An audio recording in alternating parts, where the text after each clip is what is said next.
Hi, thanks for tuning in today. My name is Petrik. I'm at the Center for Quality Management and Education, and today we're going to talk about SIPOC.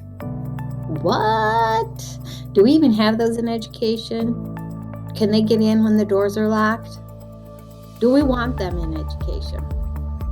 Thanks for tuning in today. Your quality tip is provided by the Center for Quality Management and Education. We're here to help you implement quality management in your school district. Okay, let's do a quick review. Quality systems or processes are a top priority for a school that is focused on quality management principle.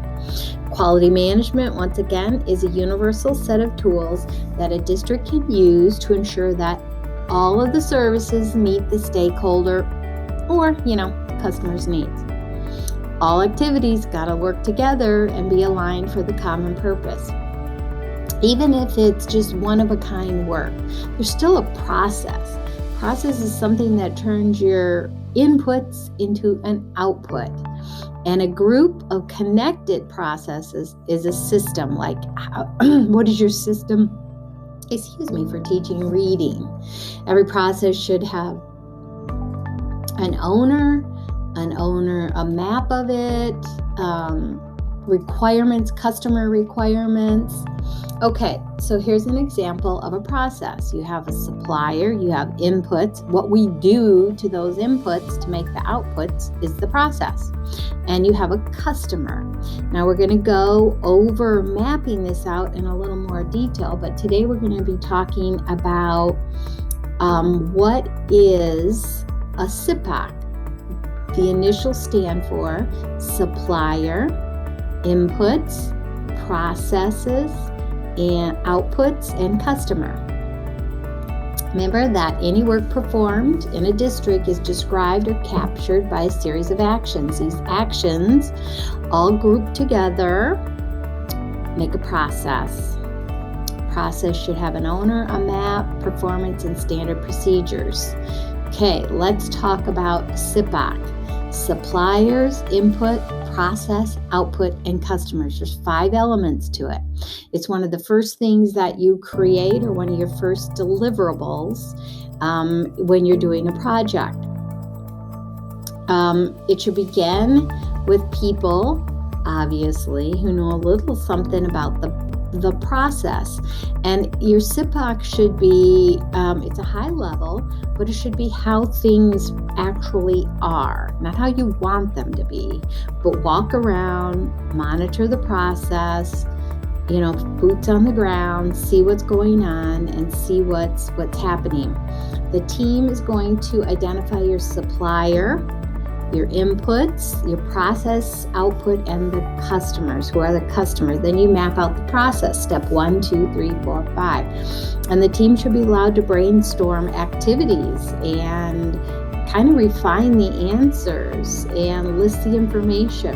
Once the information is collected, then you're going to put that on a chart, like this chart right here. And then they keep polishing it till they all agree that this is the present process. Once again, not the future state, but what is present. And you can put this on huge on the board so everybody maps it out and yellow stickums. But let's go back to the example we had before. So we had a peanut butter and jelly sandwich. Our customer, me, I'm hungry. I want a peanut butter and jelly sandwich. So the peanut butter and jelly sandwich is my output. I am the customer. So my suppliers would be the grocery store. Would be also a supplier of the utensils, the knife to spread the, you could actually make your own jelly, but for this case, let's just say everything's at the grocery store. The input then would be the bread, the butter. 3 could be the peanut butter. Then you could have jelly. And then your maybe supplier number 2 would be your utensils. So your starting point, where are you going to start with this? Everything's out on the counter. Starting point is you have all your supplies, they're out on the counter. Activity number 1, you're going to open the bag, put the bread, 2 slices of bread out, and you're going to go through down all those steps on exactly what you have to do. If you get the bread out, then you're going to open up the butter, put the butter on the bread. spread some butter on the bread. And the next thing, you're going to open up the peanut butter jar, put the peanut butter on the bread, and then the jelly on the bread. Then you're going to make the sandwich, combine the two pieces of bread together.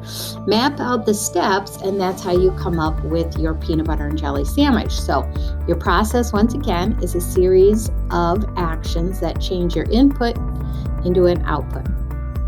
Thanks for tuning in. Don't forget, give us a thumbs up and hit share or subscribe if you don't want to miss out on any other content. Have a great day, and thanks for all you do.